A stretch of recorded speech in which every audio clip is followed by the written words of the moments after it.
Assalamualaikum warahmatullahi wabarakatuh. Jumpa lagi di channel yang keren ini, channel Mas Yano.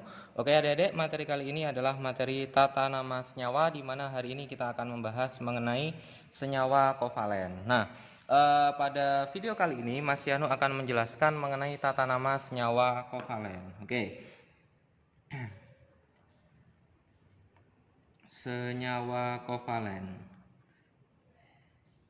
Nah, dari namanya saja adalah senyawa kovalen, berarti senyawa kovalen ini adalah senyawa yang terbentuk karena adanya ikatan kovalen. Nah, adik-adik pasti tahu apa itu ikatan kovalen adik-adik, karena ikatan kovalen itu pernah kita pelajari pada materi kelas 10 semester 1. Artinya kalau sudah melihat tata nama ini, seharusnya adik-adik sudah mempelajari mengenai materi ikatan kimia. Nah, pengertian dari senyawa kovalen itu adalah senyawa yang terbentuk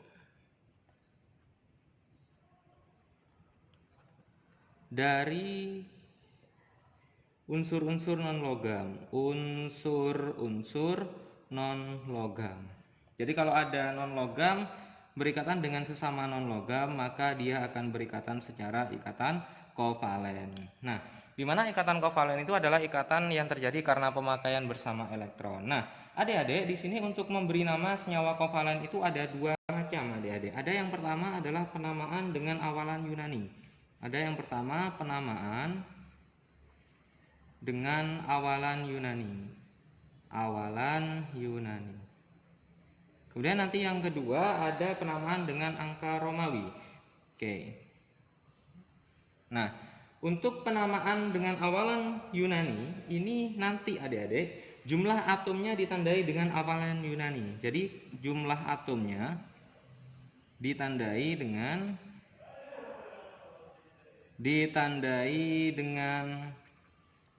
awalan Yunani. Awalan Yunani. Nah, awalan Yunani itu berarti kalau jumlah atom ada yang jumlahnya 1, 2, 3, 4, 5, nanti sampai 10 adik-adik. 1 itu berarti diberi awalan mono. Kalau 2 itu nanti diberi awalan di, kalau 3 itu tri, kalau 4 itu tetra, kalau 5 itu penta. Kemudian nanti ada 6, 7, 8, 9, dan 10.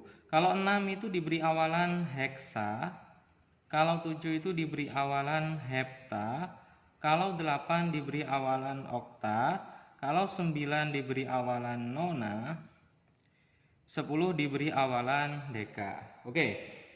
Nah, khusus adik-adik ada catatan apabila awalan mono, jadi awalan mono ini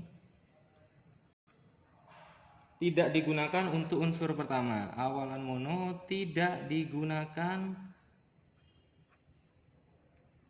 pada unsur pertama. Jadi unsur pertama kalau dia hanya ada satu atom maka tidak perlu diberi awalan mono. Jadi awalan mono hanya berlaku pada unsur yang kedua. Contoh adik-adik. Contoh misalkan ada NO, ada N2O5, maka namanya apa kira-kira?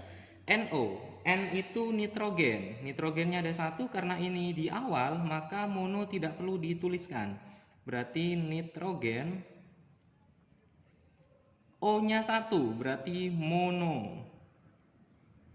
Satu itu O-nya oksida, berarti monoksida. N2O5, N-nya 2, berarti diberi awalan di. Di nitrogen, O-nya 5, berarti diberi awalan penta. Pentaoksida. Oke.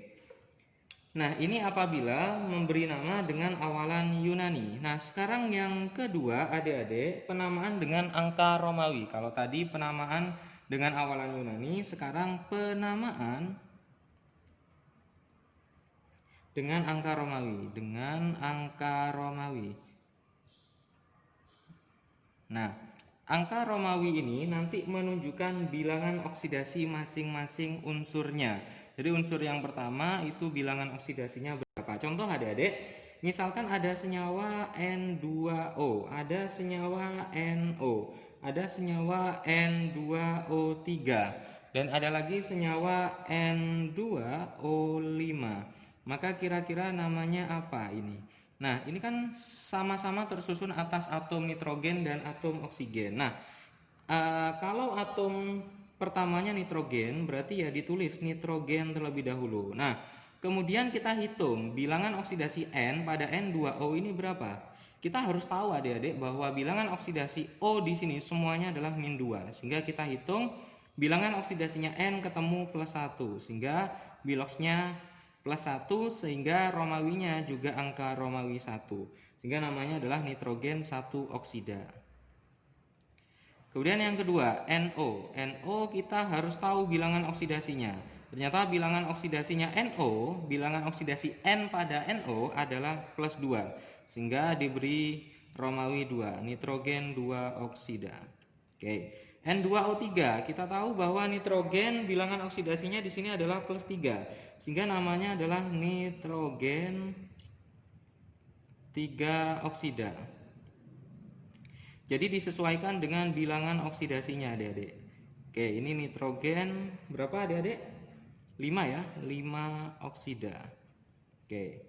Jadi ini untuk memberi nama dengan angka Romawi. Jadi untuk penamaan senyawa kovalen itu ada dua macam. Penamaan dengan awalan Yunani dan penamaan dengan angka Romawi. Nah, sekarang selanjutnya Mas Yano akan menjelaskan mengenai senyawa asam. Nah, selanjutnya Mas Yano akan menjelaskan mengenai senyawa asam. Oke, nah senyawa asam. Asam ini nanti kita pelajari juga nanti di kelas 11 adik-adik. Jadi kalau adik-adik mau melihat videonya, Mas Yano sudah membuatkan video mengenai asam. Nah, di sini adik-adik, senyawa asam itu adalah senyawa yang apabila dilarutkan dalam air, dia dapat melepaskan ion H+. Jadi senyawa yang apabila dilarutkan dalam air,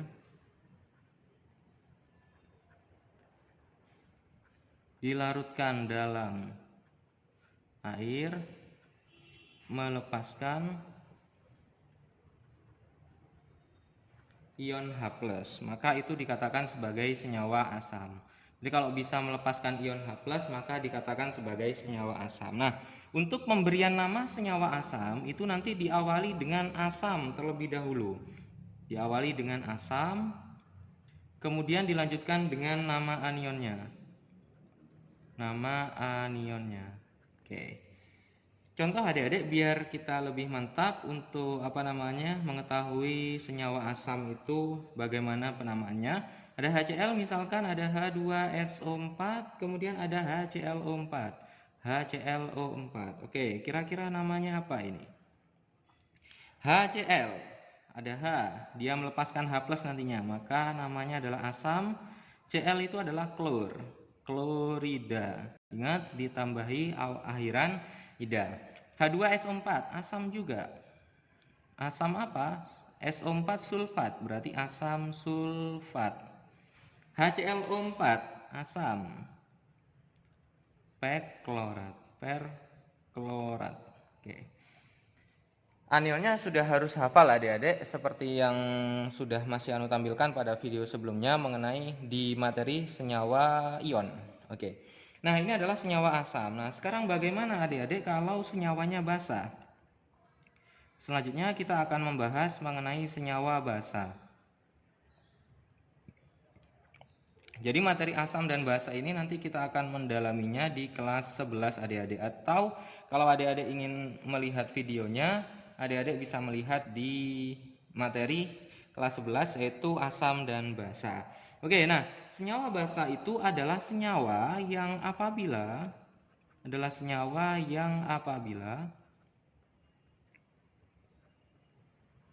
dilarutkan dalam air,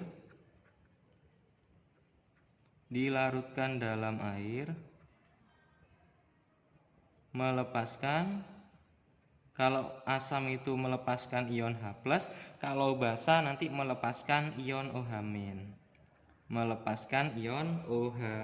Nah, nanti untuk pemberian namanya nanti diawali dengan nama kation terlebih dahulu. Diawali dengan nama kationnya. kemudian diakhiri dengan ion OH- itu hidroksida. Oke, contoh adik-adik, misalkan ada NaOH, ada MgOH 2 kali, MgOH 2 kali, ada NH4OH. Contoh lagi ada CuOH 2 kali. Oke, kira-kira namanya apa ini adik-adik dari keempat contoh ini? Misal NaOH berarti tersusun dari kationnya Na, OH-nya adalah hidroksida, berarti ion Na itu dia merupakan natrium, sehingga namanya adalah natrium hidroksida. Lanjut bawahnya MgOH 2 kali, Mg itu adalah magnesium, berarti namanya adalah magnesium hidroksida. Oke, NH4OH, NH4 itu merupakan amonium, maka namanya adalah amonium hidroksida. Oke, CuOH 2 kali. Kita harus tahu bilangan oksidasinya Cu di sini. OH itu bilangan oksidasinya jumlahnya adalah -1, sehingga kalau ada 2 -2 berarti Cu-nya +2. Namanya adalah tembaga 2OH hidroksida berarti. Oke. Tembaga 2 hidroksida. Oke, nah di sini kita coba latihan soal adik-adik. Tuliskan nama kimia dari senyawa-senyawa berikut. Ada MgCl2, NaBr, Cu2O, SO2, PCl5 dan seterusnya. Nah, kita urut dari yang paling atas, MgCl2. Kita tahu bahwa Mg itu merupakan logam. Cl-nya non logam, berarti senyawa ion. Kalau senyawa ion, Mg ini punya satu biloks. Maka namanya adalah magnesium klorida. NaBr, natrium, Na-nya natrium, Br-nya itu bromida. Cu2O, Cu itu merupakan tembaga. Tembaga tapi tembaga punya beberapa biloks, lebih dari satu biloks. Sehingga kita hitung biloksnya Cu di sini O-nya -2 berarti Cu-nya +2. Karena ada 2 dibagi 2 plus 2 bagi 2 plus 1, sehingga tembaga 1 oksida namanya. Oke, SO2. S itu belerang. O-nya ada 2 berarti namanya dioksida. Karena non logam ya, berarti senyawa kovalen. Dioksida. PCl5. P itu fosfor. Karena ada 1 tidak usah diberi awalan mono karena ada di depan. Fosfor 5 itu pentaklorida. Oke, N2O3, N-nya 2 berarti dinitrogen. O-nya ada 3 berarti trioksida. Oke, ini HNO3, H itu asam. NO3 nitrat berarti asam nitrat. H itu asam. Cn itu sianida. Oke, berarti namanya asam sianida. KOH, K-nya kalium, OH-nya ya hidroksida. Berarti namanya adalah kalium hidroksida. Lanjut terakhir, Pb itu timbal. Timbal harus tahu bilangan oksidasinya. Di sini OH-1 kali 2 -2 berarti Pb-nya +2. Berarti Romawinya 2, timbal 2 hidroksida. Oke, jadi ini adalah pemberian nama senyawa-senyawa kimia. Mulai dari senyawa ion, senyawa kovalen, senyawa asam, dan senyawa basa. Semoga adik-adik bisa memahami video yang Mas Yano tampilkan ini ya. Oke adik-adik, sekian pembahasan video kali ini mengenai tata nama senyawa pada senyawa kovalen, senyawa asam, dan senyawa basa. Jika ada pertanyaan dari video ini, silakan adik-adik bisa menanyakannya di kolom komentar. Dan jika adik-adik suka dengan video ini, jangan lupa like, subscribe, comment, and share videonya agar tidak ketinggalan video-video terbaru dari Mas Yano. Oke Mas Yano akhiri, wassalamualaikum warahmatullahi wabarakatuh.